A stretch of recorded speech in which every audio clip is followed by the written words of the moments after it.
इसके बाद जो है अब साइकोमेट्री का नेक्स्ट कुछ टर्म्स हैं जिसको हम लोग और आगे पढ़ना है। इसको आगे जरूरत पड़ेगी हमें। कुछ कैलकुलेशन है, फॉर्मूला है जिसको हम निकालते हैं और ये हमें कूलिंग लोड कैलकुलेशन में हेल्प करेगा।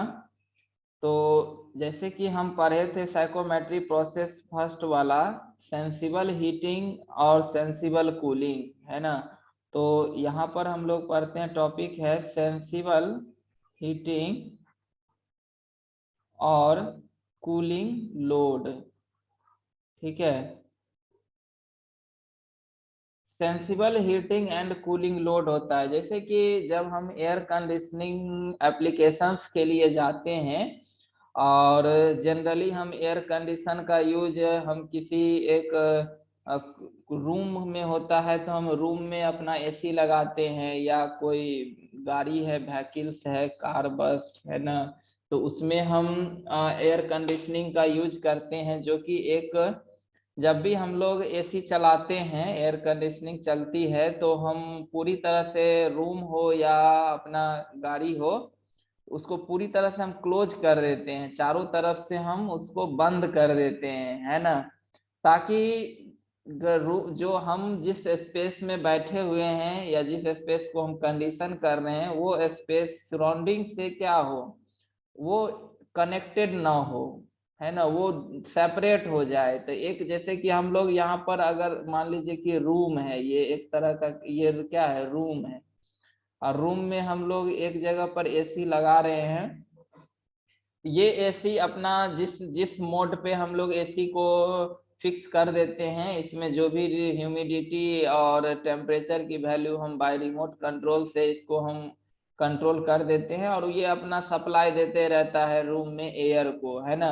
तो मान लेते हैं कि अगर जैसे समर का सीजन है और काफी एटमॉस्फेयर बाहर जो है तो काफी हॉट है, यहाँ से सनलाइट, ये सन है, यहाँ से डायरेक्ट लाइट जो है वो आ रही है किसके ऊपर, रूम के वॉल के ऊपर, छत के ऊपर सन का डायरेक्ट लाइट हो रहा है, आ रहा है। तो फिर क्या होगा कि इस सनलाइट के सन में काफी हीट है, इसके मतलब रेडिएशन काफी निकल रही है, काफी ज्यादा हीट है। तो जिस जिस रूम को हम एयर कंडीशन कर रहे हैं, उस रूम का जो ये वॉल है या फिर उसका जो छत है, वो जब धूप तेज होता है तो वो गर्म हो जाता है, और कहीं ना कहीं ये हीट जो है वॉल के थ्रू कंडक्ट होके रूम के अंदर आने लगता है। अगर जैसे छत हो गया, छत अगर गर्म हो गया तो वो हीट वहां से कंडक्शन करते हुए जो है रूम के इंटरनल सर मतलब जो कंडक्ट करते हुए रूम में आने लगता है ना।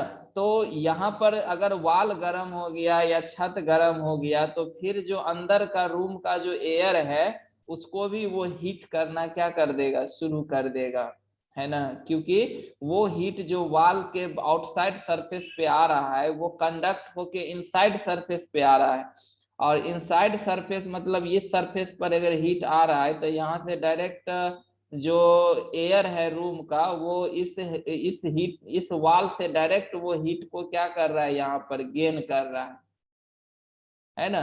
सिमिलर केस होगा अगर ठंडा सीजन है, तो ठंडा सीजन में बाहर का एटमॉस्फेयर जो है इधर काफी क्या है, यहाँ पर काफी कूल है, काफी लो टेम्परेचर है इसका, और तो ये जो वॉल है, इस वॉल का आउटर सरफेस काफी कूल हो जाएगा। तो कूल हो जाएगा तो उस समय अगर हम रूम में एसी चला रहे हैं तो रूम हमारा हीटेड होगा, तो इंटरनल वॉल जो होगा वो हायर टेम्परेचर पे होगा, और आउटवर्ड जो वॉल है वो लोअर टेम्परेचर पे होगा। हीट का कंडक्शन यहाँ पर इनर सरफेस से आउटर सरफेस की ओर स्टार्ट हो जाएगा, यानी रूम जो है हमारा हीट को वो क्या करने लगेगा, लूज करने लगेगा।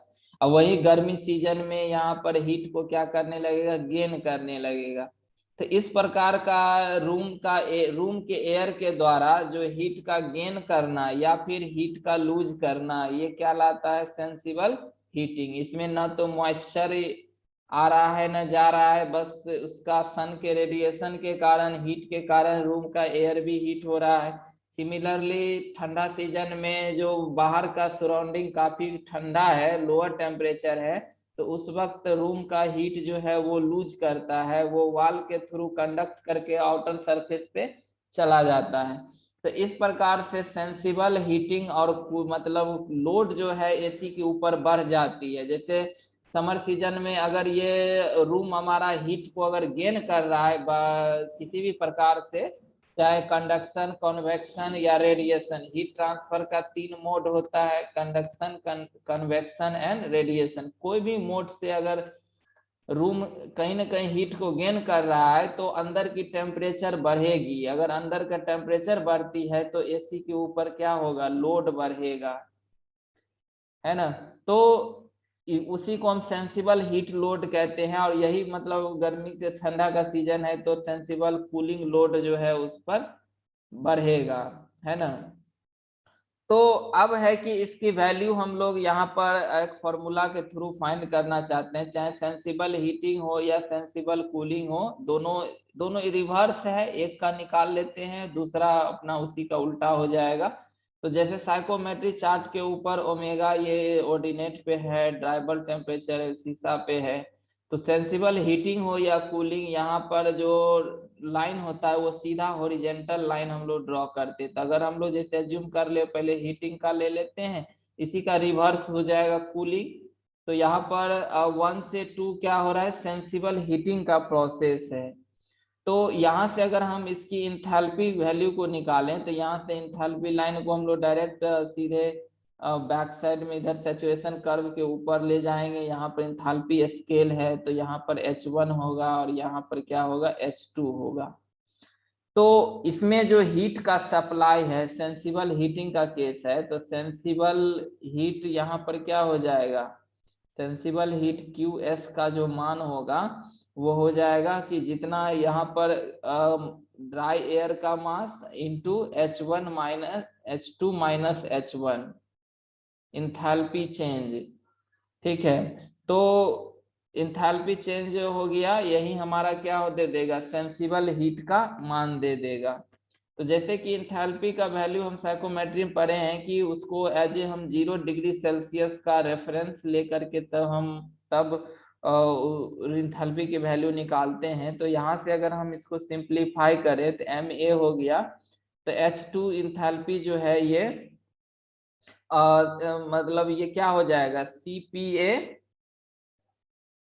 CPA और यहाँ पर T2 - T1, ये तो हो गया ड्राई एयर का। ये किसका हो गया, ड्राई एयर का हो गया। उसी तरह इसमें अगर वाटर वेपर का अगर हम लोग निकालें, क्योंकि इसमें मॉइस्ट एयर है ना, जो भी रूम के अंदर जो एयर है ये क्या है, मॉइस्ट एयर है। तो इसमें जो इंथैल्पी अगर ये मान लीजिए हीट को गेन कर रहा है, तो हीट गेन कर रहा है तो उसका ड्राई एयर भी गेन कर रहा है और वाटर वेपर भी उसको गेन कर रहा है। तो यहाँ पर फिर क्या हो जाएगा, तो यह हो जाएगा कि जितना mass of water vapour mv है और इंटू Cp भी है और ये T2 - T1। ठीक है, यहाँ पर ये चीज, यहाँ पर एक चीज गलत हो रहा है, एक मिनट।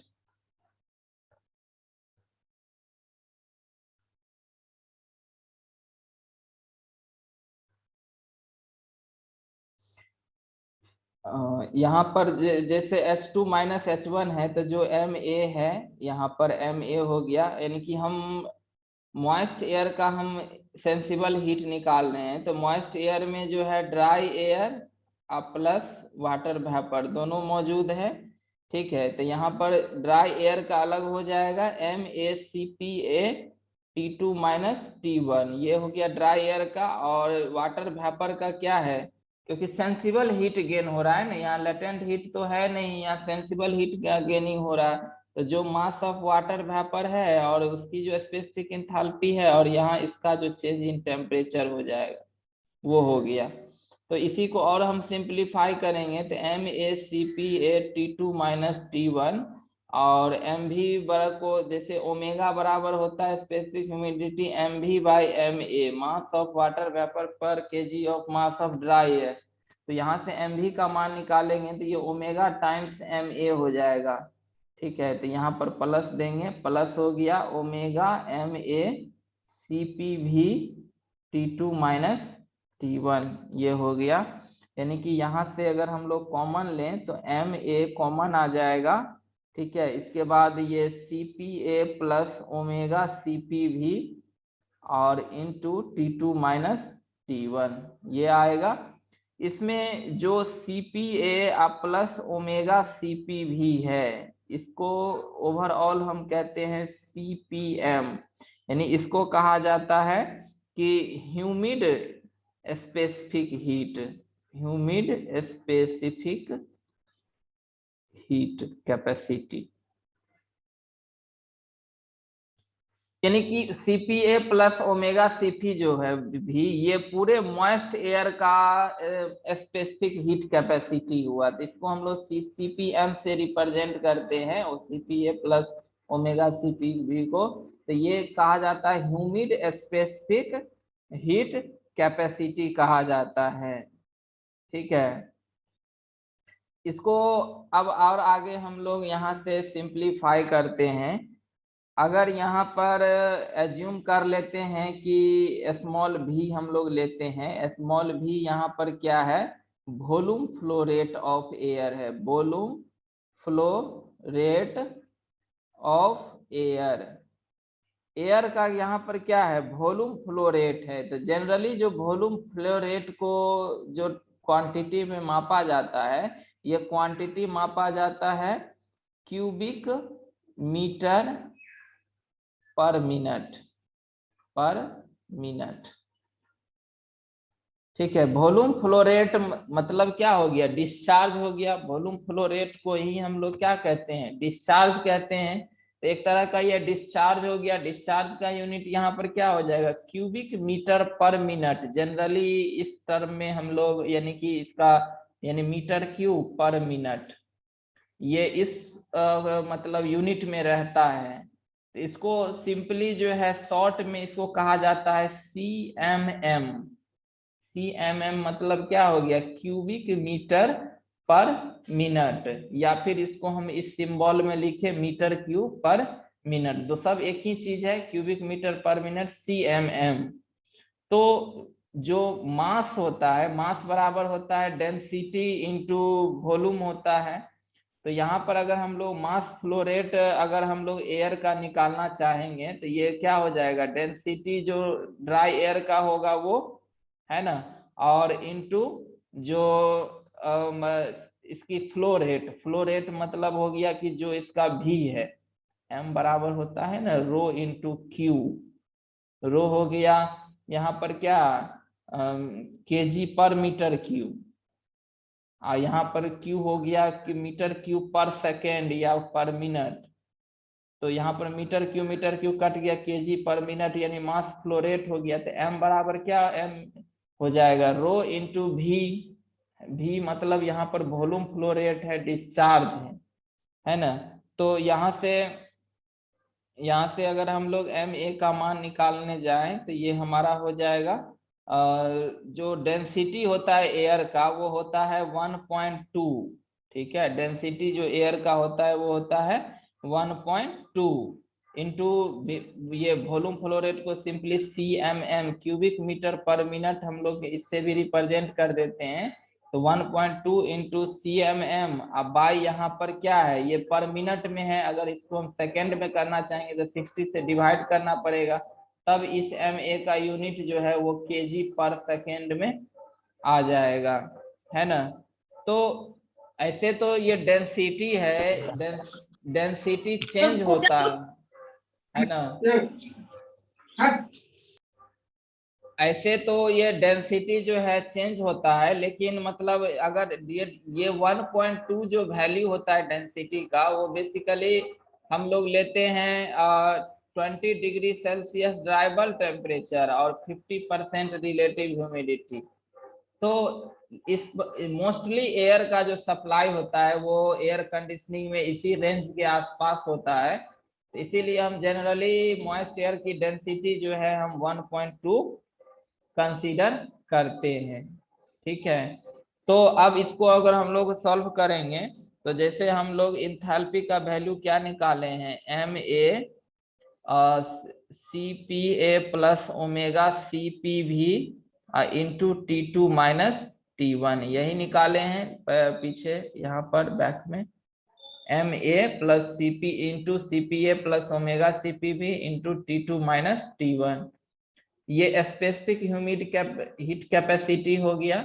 तो MA को यहाँ से हम लोग इसकी जो वैल्यू होती है, यानी इसको हम लोग जैसे CPM कहते हैं, specific humid specific heat capacity, इसकी वैल्यू होती है 1.0216। इसकी वैल्यू कितना होता है? 1.0216 होता है। तो यहाँ से QS का मान हम लोग निकालेंगे। MA बराबर हो जाएगा 1.2 इंटू CMM, और यहाँ पर बाय 60 हो जाएगा, इंटू इसका मान CPM का मान हो जाएगा 1.0216 into change in temperature delta T। यानी यहाँ से हम लोग की सेंसिबल हीट लोड का वैल्यू निकालेंगे। तो इसको सॉल्व करेंगे तो ये आ जाएगा 0.0204 into CMM into delta T। ये इसका फॉर्मूला आ गया है किसका? सेंसिबल हीट लोड का वैल्यू। यानी कि जब टेम्परेचर T1 से T2 अगर चेंज करता है तो उस पर सेंसिबल हीट लोड जो होगा, अगर उसका flow rate cubic metre per minute जो भी दिया हुआ रहे, 10 मीटर क्यूब पर मिनट हो या 20 मीटर क्यूब पर मिनट हो, तो उस पर जो सेंसिबल हीट लोड या कूलिंग लोड जो इंक्रीज होगा, अगर हीटिंग हो रहा है तो टेम्परेचर T2 माइनस T1 होगा, वहां पर हीट की गेन होगी। और अगर कूलिंग हो रहा है तो यहाँ पर डिफरेंस क्या हो जाएगा? T1 माइनस T2 हो जाएगा। यानी यहाँ पर हमारा रूम जो है अपना हीट को लॉस करेगा। तो दोनों के लिए फॉर्मूला सेम ही हो जाएगा, चाहे सेंसिबल हीट हो या सेंसिबल कूल हो। ये बराबर हो जाएगा 0.0204 into CMM into delta T। इस प्रकार से हम हीटिंग और कूलिंग लोड को निकालते हैं। दूसरा चीज है कि latent heat process. Latent heat process जिसमें दोनों आ जाता है, क्या क्या? इसमें आ जाता है ह्यूमिडिफिकेशन एंड डिह्यूमिडिफिकेशन। ये दोनों ही हैं। कि अब कभी कभी होता क्या है कि अब मान लीजिए कि जो हमारा रूम है, ठीक है, अगर रूम है, रूम का एयर है, इसमें अपना जो भी एयर कंडीशनिंग लगाए हुए हैं, तो कहीं ना कहीं ये रूम जो है अगर मॉइस्चर को गेन करता है, ठीक है, मॉइस्चर को गेन करता है। अब जैसे हम लोग बैठे हुए हैं रूम में, हमारे शरीर से पसीना निकल रहा है और वो इवेपोरेट होकर के फिर रूम में ही जा रहा है। या मान लीजिए कि हम लोग एयर कंडीशनिंग रूम है, यहाँ पर हम लोग गर्म चाय रख दिए, यहाँ पर छोटा सा कप में क्या कर दें, यहाँ पर गर्म चाय रख दिए हैं, तो यहाँ से चाय का जो भाप है वो इवेपोरेट होके कहाँ जा रहा है? रूम में जा रहा है। ये स्टीम जा रहा है, तो ये स्टीम भी क्या है? एक तरह का वाटर वेपर ही है ना। तो ये वाटर वेपर है, तो ये भी तो मतलब यहाँ से स्टीम वेपर फॉर्म में रूम में ही जा रहा है। तो रूम में जा रहा है तो ये क्या करेगा? एक तरह का मॉइस्चर का एडिशन है, यहाँ पर मॉइस्चर ऐड हो रहा है, ह्यूमिडिफिकेशन प्रोसेस हो गया।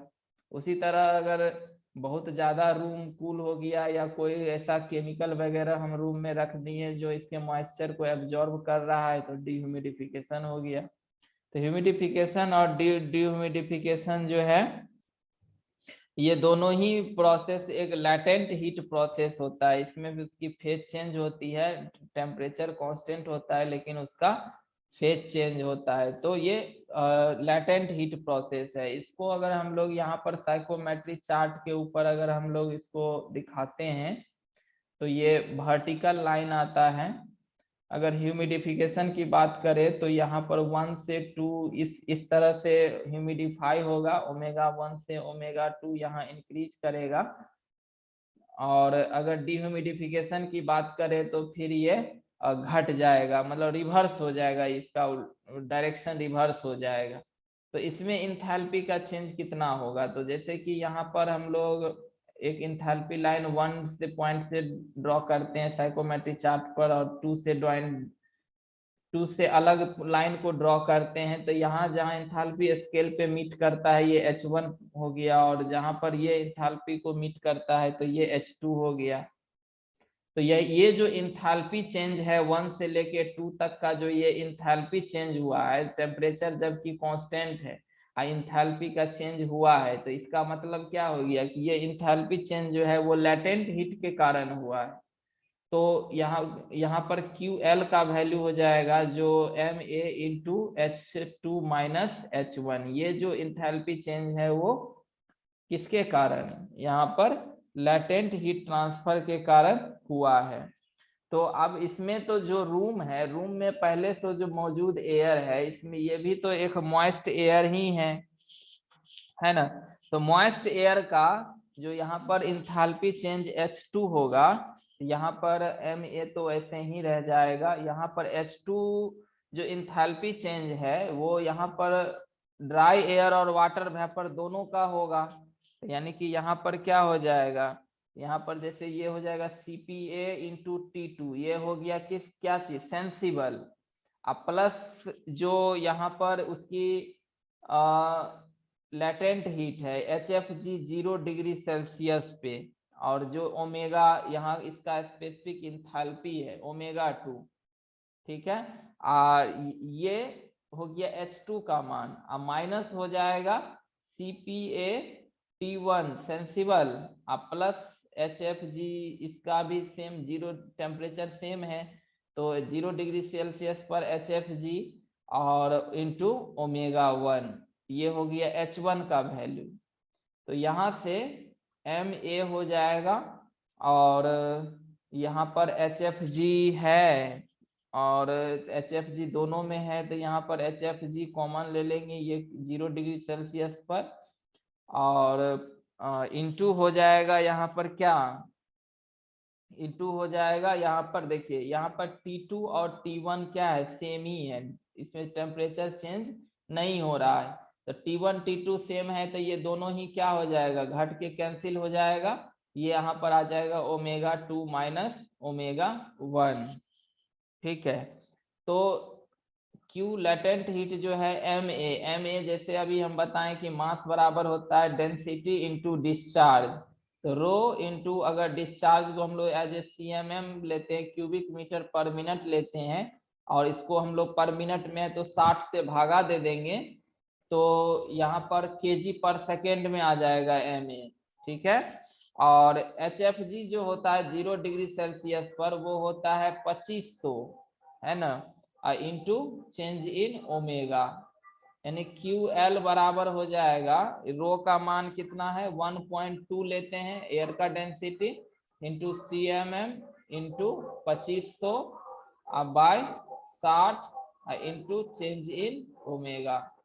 यानी यहाँ से लेटेंट हीट का अगर हम लोग मान निकालते हैं तो ये इसको सॉल्व करेंगे तो ये आ जाएगा हमको 50, ये आ जाएगा 50 इंटू CMM और इंटू चेंज इन ओमेगा।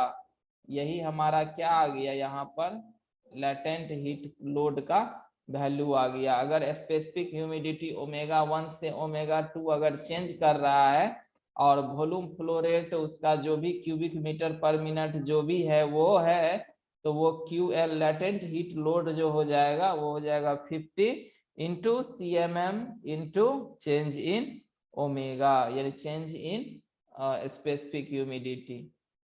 तो इस तरह से हम लोग लेटेंट हीट लोड की वैल्यू को हम फाइंड करते हैं। इसके बाद आएगा sensible heat factor, sensible heat factor, जिसको हम लोग SHF शॉर्ट में कहते हैं। सेंसिबल हीट फैक्टर जो होता है ये रेशियो होता है sensible heat by total heat, ये इसका रेशियो होता है, यानी कि sensible heat SH bye total heat में क्या हो जाएगा, sensible heat plus latent heat, ये हो गया सेंसिबल हीट फैक्टर का मान, ठीक है। उसी तरह अगर हमको लेटेंट हीट फैक्टर का मान कहेगा निकालने के लिए, तो ये यहाँ पर हो जाएगा latent heat by total heat. Total heat में sensible heat plus latent heat, है ना। दोनों ही sensible heat factor plus latent heat factor दोनों का समेशन जो है 1 के बराबर होता है ना। तो इसको अपना याद रखेंगे।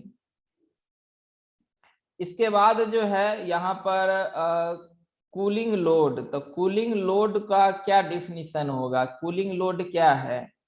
तो यहाँ पर जैसे कि हमारा रूम है और रूम में जो भी हम लोग एयर कंडीशन लगाए हुए हैं या रूम को कंडीशन किए हुए हैं यहाँ पर एसी के थ्रू, तो अब ये अगर मतलब ये रूम का टेम्परेचर एक बार मतलब ये इसमें ये हो गया, मतलब कंडीशन हो गया, रूम का एयर अगर कंडीशनड में है, इसके बाद अब इस एसी का काम क्या है, इसका एसी का काम ये है कि जितना ये रूम का एयर हीट गेन या लूज कर रहा है, सबसे पहला चीज हम बता देते हैं कि एयर कंडीशनिंग में हम लोग 2-3 चीज कंट्रोल करते हैं। एक तो टेम्परेचर की वैल्यू को कंट्रोल करते हैं एसी के थ्रू, दूसरा चीज है कि इसमें ह्यूमिडिटी को कंट्रोल करते हैं, मॉइस्चर की मात्रा को, और तीसरा चीज है प्योरिटी ऑफ एयर, एयर के प्योरिटी को भी हम कंट्रोल करते हैं।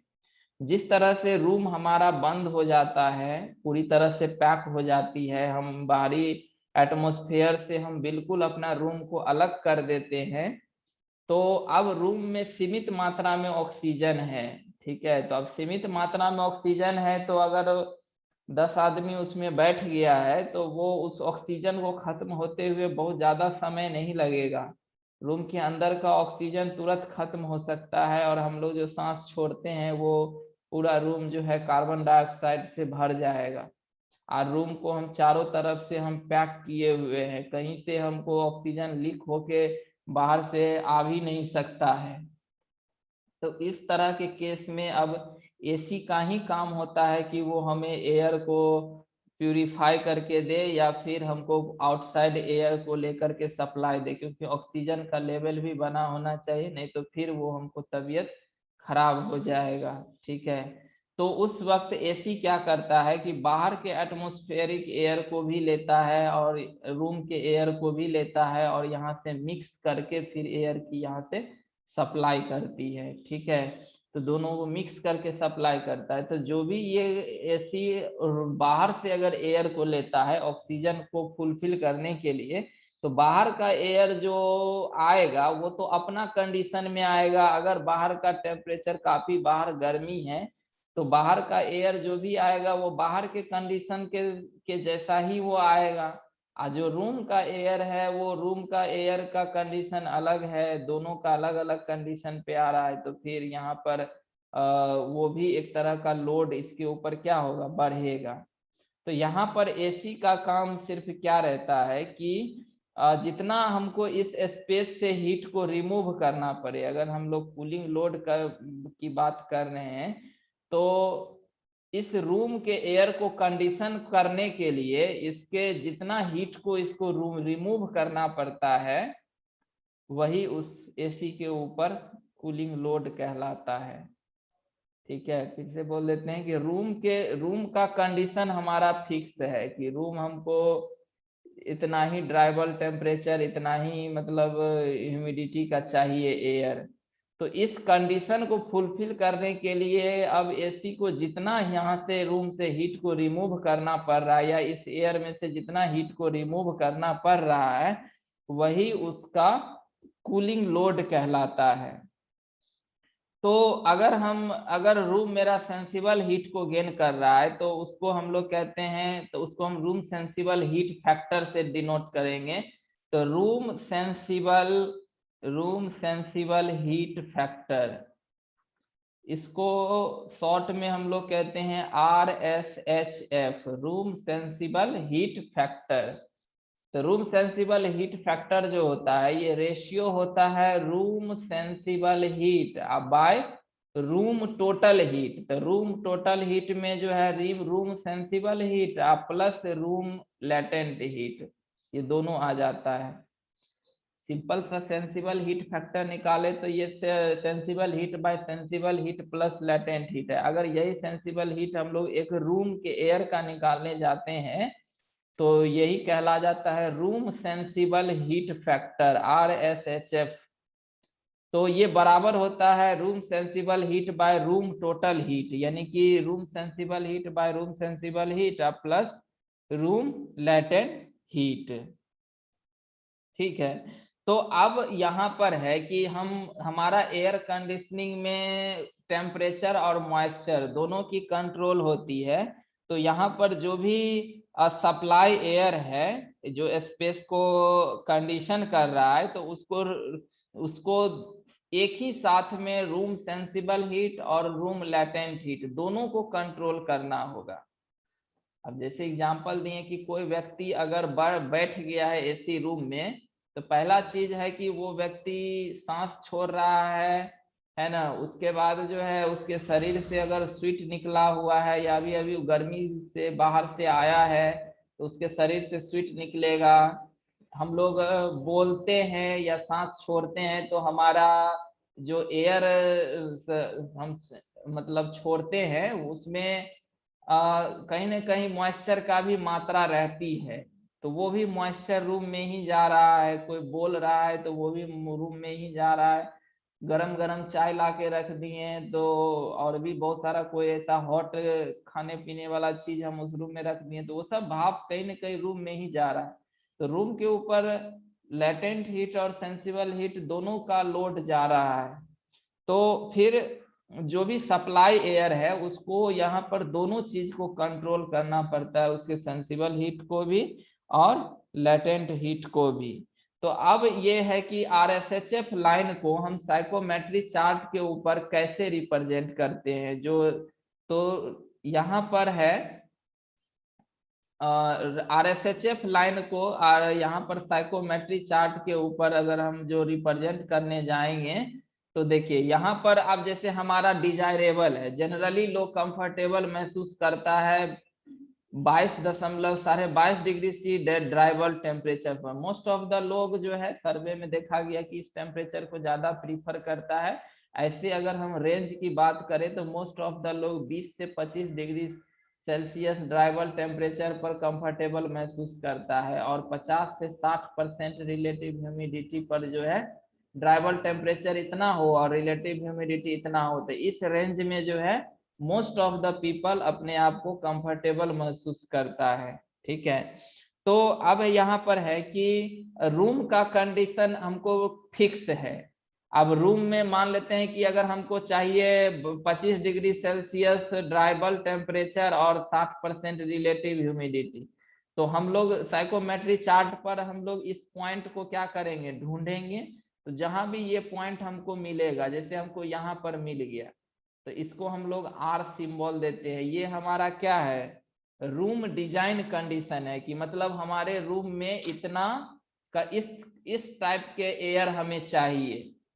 तो अब जो है इस रूम में अगर हम जो भी एसी लगाएंगे तो ये एसी क्या करेगा कि ये थोड़ा थोड़ा करके एयर सप्लाई करते रहता है और थोड़ा सा ये एयर को विड्रॉ करते रहता है ना। तो ये एयर को थोड़ा थोड़ा सप्लाई करता है तो ये एकदम कूल एयर को सप्लाई करेगा, तब जा करके ये कूल एयर पूरा रूम के एयर के साथ मिक्स करके और एक तरह से क्या हो गया, बाईपास की तरह हो गया कि मतलब रूम का एयर अभी कुछ कंडीशन पे है और एसी जो है वो कुछ कंडीशन पे सप्लाई कर रहा है और दोनों यहाँ मिक्स हो करके एक तीसरा कंडीशन मतलब दे रहा है। तो आर अगर हमारा रूम डिजाइन कंडीशन है और कोई एक ऐसा एस हमारा सप्लाई कंडीशन है, जैसे एस एस यहाँ पर हम डिनोट करते हैं सप्लाई कंडीशन को।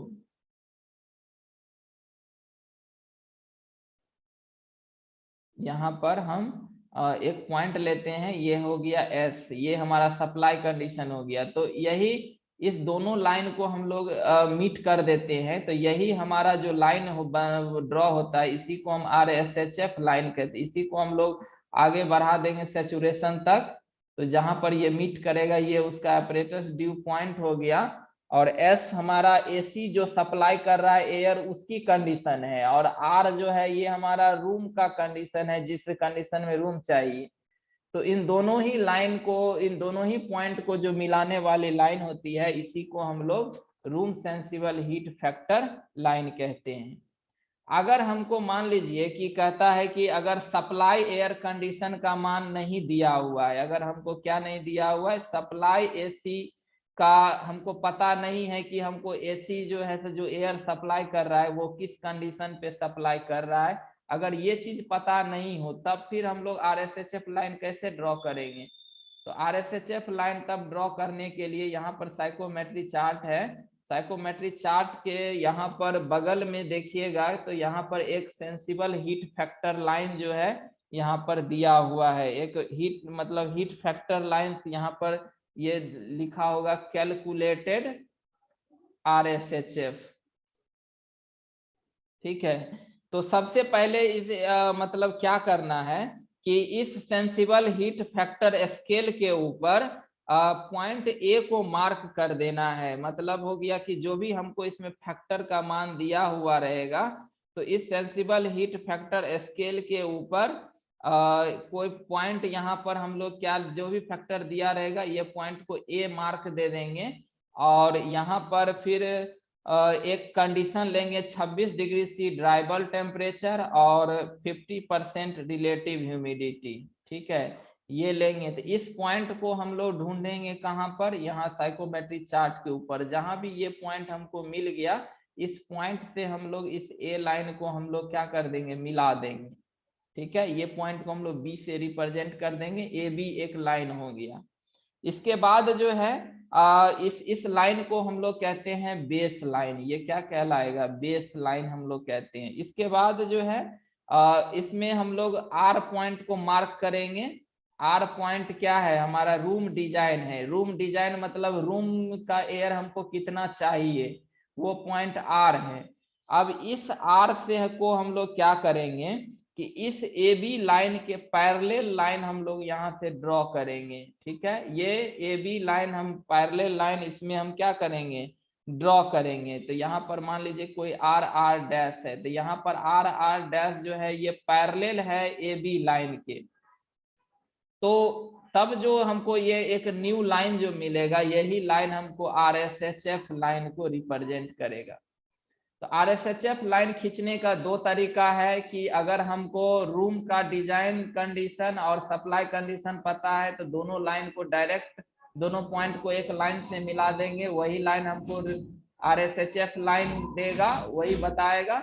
या फिर supply air condition S value नहीं पता है तो हमको सेंसिबल हीट फैक्टर का मान दिया हुआ है, तो हम यहाँ पर स्केल के ऊपर जितना फैक्टर है उस पॉइंट को लेंगे और उसके बाद चार्ट के ऊपर 26 डिग्री डीवीटी और 50% रिलेटिव ह्यूमिडिटी का मान पॉइंट को नोट करेंगे।